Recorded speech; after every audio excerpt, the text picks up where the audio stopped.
Hello everyone. आज मैं long term review लेकर आ रहा हूँ डोमिना 400 का। मेरी बाइक ऑलमोस्ट 2 साल होने वाले हैं, जिसमें से 7-8 महीने तो खड़ी रही है ड्यू टू सम रीजंस। तो राइट नाउ मेरी बाइक ने क्लॉक कर लिया नहीं अबाउट 30,000 किलोमीटर्स।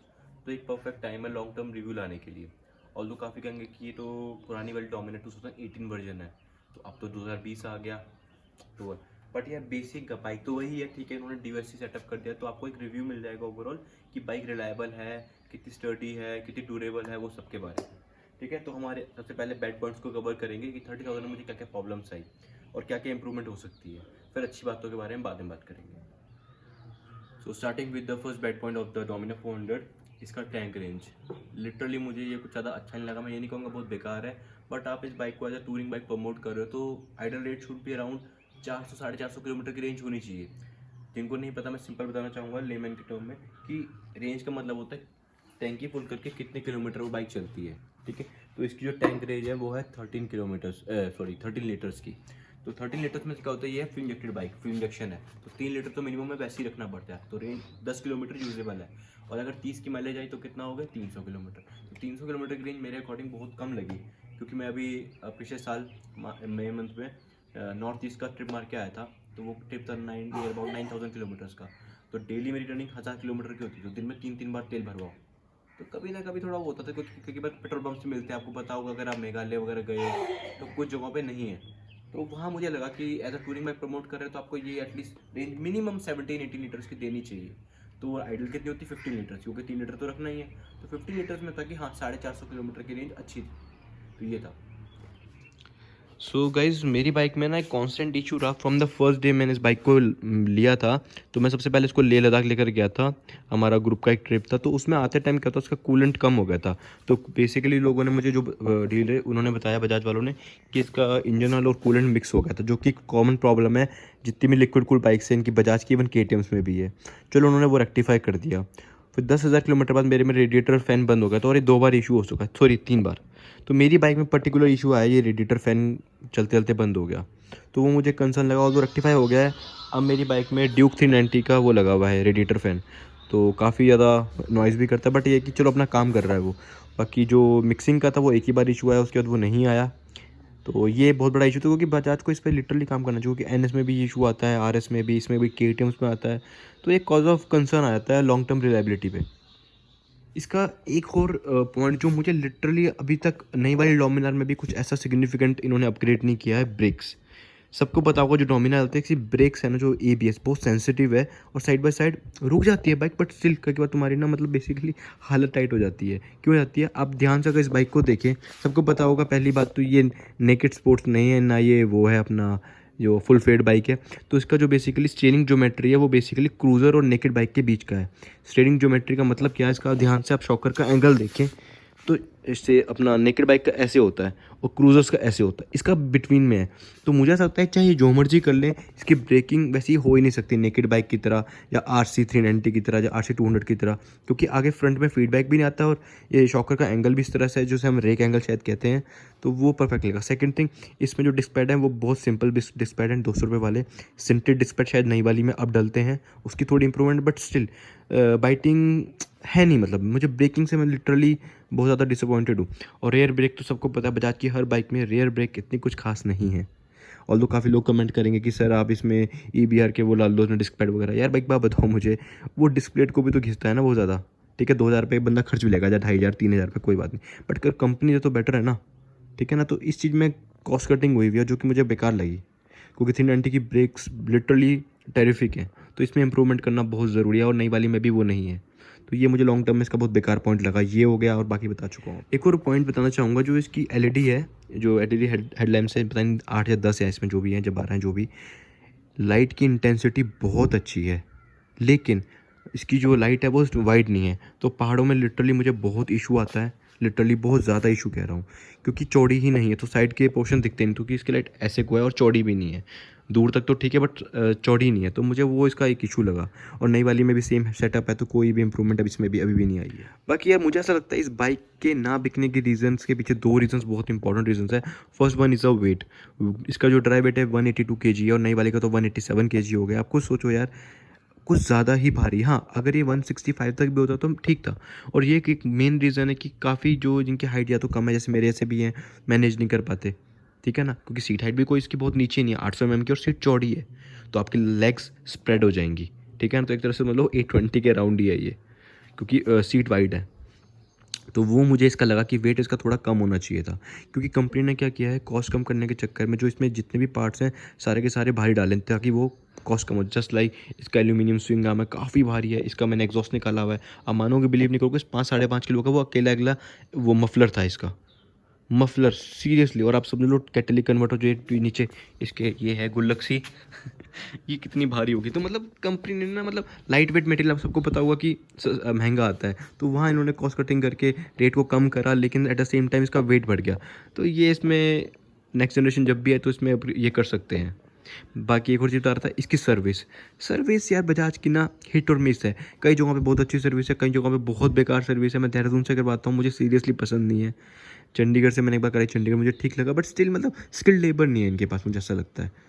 तो ये सारी बातें जो मैं आपको बताई, ये मुझे सीरियसली इस बाइक की बिल्कुल भी अच्छी नहीं लगी लॉन्ग टर्म में। तो इसका जो बेस्ट पार्ट है बाइक का, डोमिनार 250 ले ले, कोई ले रहा है अगर 400 है पुरानी भी, इसका सीट कंफर्ट, चाहे वो पिलियन का हो चाहे वो राइडर का हो, बहुत ही अच्छा है।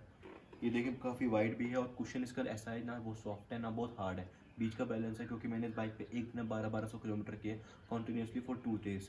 मैं आसाम से गुवाहाटी से पोंटा साहिब आया था, पोंटा साहिब इन हिमाचल प्रदेश, 1100 समथिंग किलोमीटर है, 2 डे फ्लैट में किया था। ऑल्दो मैं मानता हूँ बाइक से ज़्यादा राइडर पर बहुत डिपेंड करता है, बट स्टिल कंफर्ट अगर साथ में होगा तो आप वो ईजिली कर सकते हैं। तो ये इसका बहुत बड़ा एक रीज़न है। एक और बात बताना चाहूँगा इस इंजन के बारे में।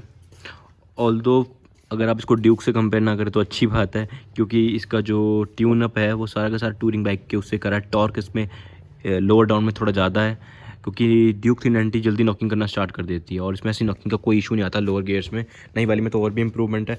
तो इसका लो एंड टॉर्क मुझे लिटरली बहुत अच्छा लगा, और मिड रेंज इस बाइक का मेन पॉइंट है, हाईलाइट। आप इजीली 100-120 पे क्रूज़ करो, कोई इशू नहीं है। ऑल्दो पुराने वाले वर्जन से वाइब्रेशन है काफ़ी, नई वाली में बहुत ज़्यादा रेक्टिफाई करते, बट स्टिल है। और वो रहेगा, क्योंकि सिंगल सिलेंडर इंजन से नहीं कर सकते आप कुछ मर्जी, जो मर्जी कर लो। आप 390 चला लो, उसमें भी बहुत है, क्योंकि यार 400 सीसी मायने रखता है, और सिंगल सिलेंडर इंजन है, पावर भी ठीक ठाक ले भी है, ऑलमोस्ट 40 bhp। तो ये है इस बाइक में। बाकी मेरी बाइक में 30,000 किलोमीटर प्योर टूरिंग पे गए हैं। नॉर्थ ईस्ट का ट्रिप, 2 बार लेह लद्दाख का, ठीक है। एक बार बजाज की स्पॉन्सर राइड थी एड शूट के लिए, और एक बार मैं अपने फ्रेंड्स के साथ गया था, स्पीति गया। इसके साथ काफ़ी सारे ट्रिप्स मारे, तो सारे के साथ 30,000 है। तो मैं लिटरली ये बताना चाहूँगा, अगर आप लिटरली इस बाइक को as a for touring purpose ले रहे हैं, आँख बंद करके लीजिए। और आप, मुझे पता है काफ़ी लोगों का आएगा कि भैया माइलेज क्या है। मैं आपको बता दूं, मैं लोकल मैंने वैसे नापी नहीं, बट मुझे एक आइडिया है कि 24 से 26 के बीच में है नियर अबाउट। और हाईवे पे अगर आप 100 के करीब चल रहे हैं तो 34 तक भी जाती है इसकी माइलेज। मैंने काफ़ी बार 34.5 ऐसे ली है, इससे ऊपर तो नहीं ली कभी। बट हाँ, अगर आप उसको एग्रेसिवली चलाएंगे 120-130, जैसे मैं ईस्टर्न पेरिफेरल एक्सप्रेस वे में चलाई थी, जमुना एक्सप्रेस वे में, जब मैं असम साइड गया था, भूटान साइड, तब इसकी माइलेज ड्रॉप होकर 27 तक भी आई, 26 तक भी आई, क्योंकि कॉन्टिन्यूसली मैं 130-140 क्रूज़ कर रहा था। तो वो है इसमें। बाकी आइडल बाइक है टूरिंग के लिए, बट हाँ, अगर बजाज इसमें थोड़े इश्यूज़ कम कर सके जो इससे इंजन रिलेटेड आ रहे हैं, जो छोटे छोटे जो भी इश्यूज़, तो मेरे अकॉर्डिंग परफेक्ट बाइक है। बाकी यार मैं आपको एक बात और बता दूं, इसके स्पेयर पार्ट्स लिटरली बहुत सस्ते हैं। चाहे वो चेन सेट हो जाए, चाहे वो इसका कोई लीवर लूवर टूट जाए, या डिस्क पैड हो गई, सब चीज़ें। तो अगर आप नॉर्मली कोई छोटी बाइक्स का अपग्रेड कर रहे हैं तो आपको लिटरली इसकी मेंटेनेंस कोई हैवी ऑन पॉकेट नहीं लगने वाली है।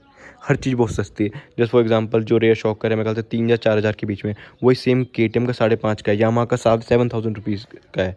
तो आप समझ सकते हैं। तो काफ़ी सारी चीज़ें हैं। बाइक बहुत गंदी पड़ी है, काफ़ी महीनों से स्टार्ट नहीं हुई। लास्ट ट्रिप गंगोत्री का ही था। तो ये है। बाकी मैंने इसमें एग्जॉस्ट निकाला हुआ है, मफलर सॉरी, तो उसके बाद से इसका लो एंड टॉर्क मुझे और भी इंप्रूवमेंट लग रहा है, क्योंकि मुझे वो पर्सनली पसंद नहीं था। तो ये था सीन। सो इसका एक बहुत ही प्लस पॉइंट की बात करना चाहूँगा। जो लोग मुझे जानते हैं, मैं इंस्टाग्राम पे as a for motor tourer ग्रुपित नाम से ही मेरा वो है ID, आप फॉलो कर सकते हैं और वीडियोस देख सकते हैं मैं बाइक कैसे चलाई है। मैं इसको कोई भी खड्डे में, सीरियसली बता रहा हूँ, मैं रोकता नहीं था। और जैसे हिमालयन चलाते हैं लोग फॉर ऑफ रोडिंग, वैसे मैंने इसको चलाया। तो मैं इसमें ये बताना चाहता हूँ, ये बहुत ज़्यादा ड्यूरेबल पार्ट्स हैं इसके, और बजाज की हर बाइक के हैं। शॉकर के साथ साथ इसके अलॉयज़ बहुत ज़्यादा स्टडी है, लिटरली बता रहा हूँ। मेरा अभी तक एक बार भी बेंड नहीं हुआ, ना क्रैक हुआ। मतलब मतलब जो पार्ट्स हैं ना काफ़ी ड्यूरेबल है इसके, और सस्पेंशन भी, ऑल्दो मेरा एक बार भी अभी तक लीक नहीं किया। काफ़ी लोगों के करे भी होंगे, बट काफ़ी सही लगा मुझे कि सारे पार्ट्स, चाहे वो सस्पेंशन का हो गया, चाहे इसके अलॉयज़ हो गए, चाहे कोई और हो गए। ठीक है, कभी कभार थोड़ी चूंचा आवाज़ आ जाती है, बट वो नट नुट ढीले तो हो ही जाती है, क्योंकि वाइब्रेशन इसमें बहुत है। ठीक है ना। तो ये वाली बात बतानी थी आपको, बहुत ज़रूरी रह गई थी मेरी। वन मोर इम्पॉर्टेंट पॉइंट, इसका जो हीटिंग का है यार, इस बाइक में लिटरली बताऊँ हीट से रिलेटेड कोई भी इशू नहीं है, क्योंकि बीइंग अ 400 cc बाइक, इसमें मुझे हीटिंग का कोई भी इशू नहीं लगा। मतलब कि जैसे ड्यूक 390 मैंने चलाई है तो हीट फील होती है पैरों में, इसमें ऐसा कुछ भी नहीं है। बहुत अच्छी हीट मैनेजमेंट है इस बाइक की। तो आँख बंद करके आप इस, अगर ये आपके माइंड में कंसर्न था तो वो ऐसा कुछ भी नहीं, बहुत बढ़िया है। और तो मेरी बाइक में इशू आया यार, मतलब रेडिएटर का 3-4 बार चेंज हो चुका है, बट बाकी मैंने किसी बाइक में डोमिनार में सुना नहीं। हो सकता है मे भी वायरिंग से कोई रिलेटेड इशू हुआ हो, ऑल्दो वो रेक्टिफाई हो चुका है। तो काफ़ी सही चल रही है बाइक अभी तो। बाकी देखते हैं, मेरा भी आइडिया को बेचने का तो नहीं है, देखते हैं अभी 50,000 किलोमीटर जो भी साउथ का ट्रिप मारूंगा मैं, जब भी मारूँ अगले साल। अभी साल तो पता ही है, कोरोना वायरस वगैरह एंड ऑल, तो नेक्स्ट ईयर मारेंगे तो देखते हैं 50,000 किलोमीटर, फिर एक रिव्यू बनाऊंगा। वैसे इसका ये जो मैं पॉइंट बताने वाला हूँ, ये इसका फ्लॉ भी है और इसका प्लस पॉइंट भी है, क्योंकि जो इसका सस्पेंशन है तो ये थोड़ा हार्ड है पुरानी वाली डोमिना का, नई वाली का थोड़ा ऑल्दो सॉफ्ट कर दिया इन्होंने। इसका पॉजिटिव पॉइंट ये है कि जब भी हम हार्ड, भी मैंने इसकी हार्ड ब्रेकिंग करी है, इसकी नोज ड्राइव ज़्यादा नहीं होती। नोज ड्राइव का मतलब होता है बाइक आगे से यूँ आती है नीचे को, सस्पेंशन ऐसे यूँ, ज़्यादा सॉफ्ट होगा तो ज़्यादा नोज ड्राइव करेगी। तो इसका क्या, नोज ड्राइव ज़्यादा होती है क्योंकि सस्पेंशन इसका हार्ड है, और हाईवे पर लिटरली बहुत चिपक के चलती है बाइक, क्योंकि सस्पेंशन इसका स्टिफ है। तो स्टिफ का फ़ायदा ये होता है ज़्यादा वॉबल नहीं करती है बाइक। तो ये मुझे बड़ी अच्छी बात लगी इसकी। ऑल्दो इसका नुकसान ये है कि ऑफ रोड होता है तो गड्ढे महसूस होते हैं, तो ये है। बाकी नई वाली डोमिना का बहुत अच्छा सस्पेंशन सेटअप लगा मुझे, ना बहुत सॉफ्ट है ना बहुत हार्ड है, तो वो अच्छा सेटअप कर दिया इन्होंने।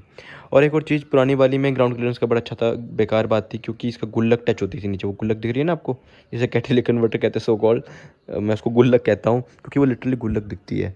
तो वो था इशू, बट नई वाली में तो वो रेक्टिफाई, क्योंकि वो कैटेलिक कन्वर्टर एग्जॉस्ट में ट्विन पोर्ट में ही इन्होंने कर दिया है उसको एडजस्ट। तो ये सारी बातें थी। तो आई होप आपको ये वीडियो पसंद आई होगी।